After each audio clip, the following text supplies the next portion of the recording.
One of the most important things to understand about Star Wars Galaxy of Heroes is that it is a resource management game. And one of the resources that I have been managing poorly over the last several months is Zetas. So that's prompted this conversation of which leadership Zetas are best. So when we're going over the criteria for what we're going to be talking about here is we're looking for Zetas that aren't just good, but are also on super relevant characters. So we're going to be leaving out Galactic Legends. Not that they're irrelevant, but they might be irrelevant to you. With there being so many right now and so hard to get them unlocked, we're just going to assume that you need them. What we want to look at are all the ones that come before that can get you the most bang for your buck and actually really lift the character out of a situation that they wouldn't already be in. So again, we're not just looking for good characters, we're looking for Zetas that will start to make a team beat other teams that if you didn't have, will really hose you. So the first up, and I am really excited to talk about this character first because he had a nerf. Oh my gosh, I think 3 years ago now. We don't need to talk about what his leadership used to be, but it used to be really stinking good, and then they nerfed it, and then we got stuck with something that wasn't nearly as good. And I didn't reapply the Zeta for years until Zori came out, and she is a very big part of it. That's kind of why she's in the shot here. But basically what the Zeta does for the team is before you actually unlock the Zeta part of it, all it really is stats. You're not getting a whole lot out of here. You're getting like 60% offense, defense, and potency, and other allies have half that amount. It's actually kind of decent because it's a catch-all, so you can use it with characters that aren't resistance. But then you start to unlock the Zeta portion of it, and if an enemy is damaged by a resistance ally, for each exposed of them, they lose 5% turn meter, and for resistance allies, gain 3% turn meter. That right there actually isn't super great on its own. Like I previously mentioned, before Zori, this sucked. Like, it was not very good. But one of the really important things that comes in here at the end is, and their cooldowns are reduced by 1. The reason why this became so relevant is because Zori has a mass attack where she can go in, call everyone to assist, they can all hit expose, and they also gain turn meter off of this. If you're doing everything right, you end up basically just being able to loop through this with exposes and mass assist, exposes, mass assist, gaining so much turn meter, and also decreasing your cooldown so you can just repeat the process over and over and over again. It's a really nice combo, and it's a Zeta that actually does change the team. Going back to the classics once again, we have our good friend Emperor Palpatine. Leadership overall is good, nothing to really knock about it, but again, before we get down to the actual Zeta of it, it is just kind of a lot of stats, and they also do gain turn meter, Empire that is, when they apply debuffs, and then Siths also get to heal and whatnot. Where things get really, really nasty is when a debuff on an enemy expires, Empire and Sith allies gain 5% turn meter. When this first came out, it was already pretty broken. In fact, a lot of the way the game has been modeled since then has been because of this leadership. But the 5% turn meter has aged super well because there are just characters out there right now that will give 10, 20 debuffs on a turn, like Bastila Fallen or Mara Jade, who are both kind of meant for Palpatine in some ways. With that being said, this leadership has retained a lot of utility where you're able to get a lot of, again, bang out of your buck that if you were just at a level 7, you're not really getting to close a lot of loops on a lot of different teams, even with Mara Jade or Bastila Fallen kind of going back and forth, especially. Only Mara's getting to it because she's Empire and not Sith. But overall, just adds a lot of viability to the team. Very good. Next up is going to be Bossk. This, again, is kind of an older classic one. One of the reasons why this was so important is because, for those of you who don't know, before Bossk came out, bounty hunters really had absolutely no survivability. Grievous helped tremendously with that. But even before that, adding in, pick the bounty hunter that has an AoE that does debuffs. They're just kind of endless. There's several over here that we haven't even picked yet.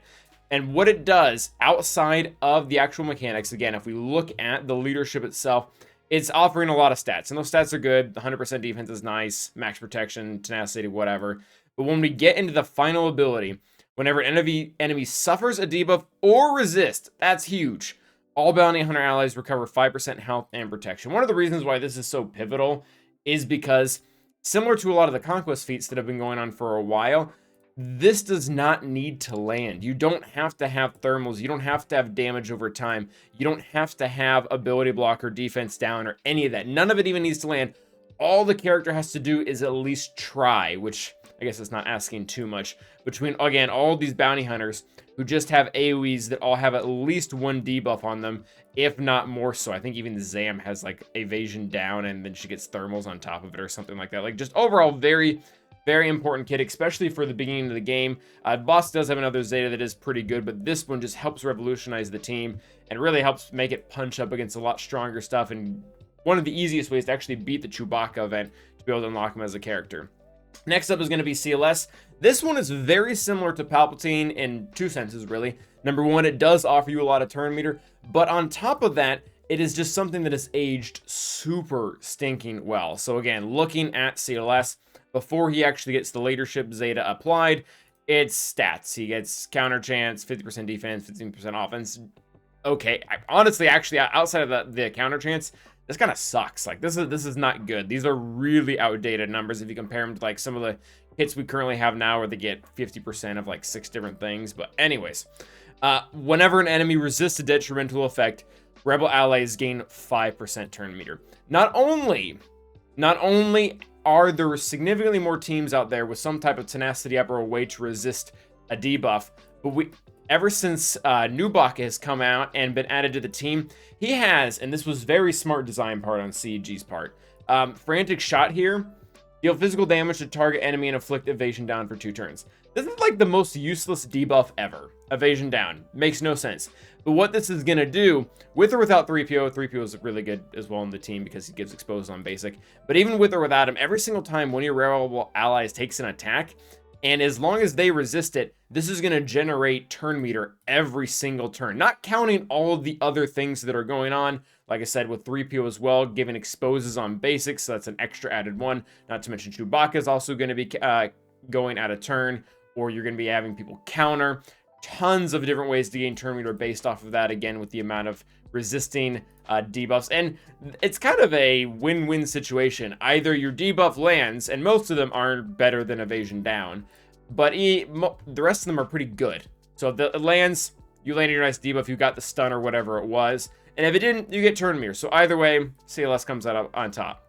Next up is Padme. Padme is a pretty good overall team leadership, both in the mid, really beginning, mid, and end game, depending on where you're using her. But similar to the rest, you kind of named it, we go into her leadership and we look at everything prior, and she actually has a much more complex lead than the rest. It's not purely just stats. There's a lot going on here with the concept of courage, and we're not really going to address that right now because we want to focus on what really the Zeta is doing overall for her kit. But if we look at it, it adds the ability that while they have protection up, light side allies, not just Galactic Republic, so that's kind of fun. Allies resist all debuffs and can't be critically hit. This is important because it stops a handful of counters that really want to be able to get debuffs out and to be able to stop you. General Grievous and Palpatine are probably the main two, where they can land their target locks or their stuns or their shocks or whatever. Things start to become really stinking tricky for Padme to be able to win offensively or defensively. She kind of gets her teeth kicked in. I guess there is a Darth Revan counter. I don't know if anyone's still doing that counter though. But overall, yeah, Padme has a lot going for it, and that's actually very awkwardly enough, that's actually kind of what makes CLS work. But I'm not sure if CLS would stop working if they weren't immune to debuffs. But overall, it does a lot for Padme's kit. Helps her team out to keep those debuffs off because they can keep really pesky things like shock or buff immunity off. They can keep building that protection up. They can get the damage they need from courage and just start annihilating things. Oh, this one is good. So this one, it took me a while to figure out, was actually doing tons of work. But General Grievous, his unique, I think, probably shines more than his leadership does, but his leadership is still very good. When a target locked enemy is damaged, each droid and each separatist ally gains 2% turn meter, doubled for Grievous, and target locked enemies can't counter. So the counter thing is huge. That is really the only reason why Grievous is able to hit such high targets like Starkiller and CLS. But even the turn meter as a defensive team, that is so important to be able to keep up with, again, CLS or Palpatine teams we just looked at that have their own turn meter mechanics that are able to fight back with it. We need something that can help get us there. And one of the dirtiest things in this game that I found that I'm like, oh, I did not know that's how it worked, is when you combine it with Newt's unique Zeta, it does some really, again, dirty things. Whenever a separatist ally inflicts a debuff, they also deal 5% max health damage to that enemy, which can't be evaded. And I didn't realize that this is how it worked when it first came out, but we've tested it a ton. Each droid and each separatist ally, or when a target locked enemy is damaged, That means if your B2 is going in and using a basic and he damages them one time from the damage, and he's also applying a debuff, he's damaging them twice, and he's actually generating 4% turn meter or 8% turn meter for Grievous. These seem like really small numbers until you remember that all 5 of the members have attacks that can AoE and deal debuffs, and B1 and B2 can do this constantly, so you can even get into full TM loops with the Droidica. Actually, you know, I guess forget Newt for a second and that whole thing, but with the Droidica, Omicron, and TW, I've taken an SLKR and timed out because you just don't get a turn because of how much this is doing and how much turn meter you're gaining, because when you couple it with a few other things, it also decreases dark side turn meter. So overall, General Grievous, not only a good character, good leader, but the leadership Zeta does actually change fights. Next up is going to be Mother Talzin. Mother Talzin, I think, really shines a lot in the beginning game and definitely in the end game with Marin, but overall probably has one of the coolest mechanics when it comes overall to a leadership. So again, similar to a lot of the other characters, you gain stats before you actually apply the Zeta, and then when you apply the Zeta, it's very weird if you've never seen it before, but essentially all of your dead allies, they come back to life and then die. And not only is this cool from a lore standpoint, but when you start to look at Asajj's and Daka's kits, they do so much when you have a team that is constantly dying and reviving. And this used to be one of the best raid teams. We call it Deathstorm because you could have 2 Night Sisters intentionally die, spam basics, gain a ton of turn meter because they're constantly reviving and dying because of this leadership Zeta. And Asajj is stacking a huge amount of damage, and at the same time, Daka just can't be killed because her health is going up really, really stinging high. So very good leadership for Mother Talzin. The Plague whole thing, that actually synergizes super well with Marin, so that's also a plus. Next up is going to be Traya. Traya does a lot of cool things, especially with her Omicron right now. But when we look at her leadership, you guessed it, we pull it up before the Zeta. It's pretty much just stats. Actually, this is actually really poor. 40% critical avoidance and 40% potency. And then, yeah, that's not super great. And the leadership is what punishes so much attacking at a turn. And when Traya first came out, there were a decent amount of teams that had attacks out of turn. It has gone up exponentially. There are so many teams where their whole thing is constantly either counting or attacking at a turn. You look at CLS, Mon Mothma, Geos, and it just seems kind of like every single team also has one dedicated character that attacks at a turn that Traya will just kill so quickly.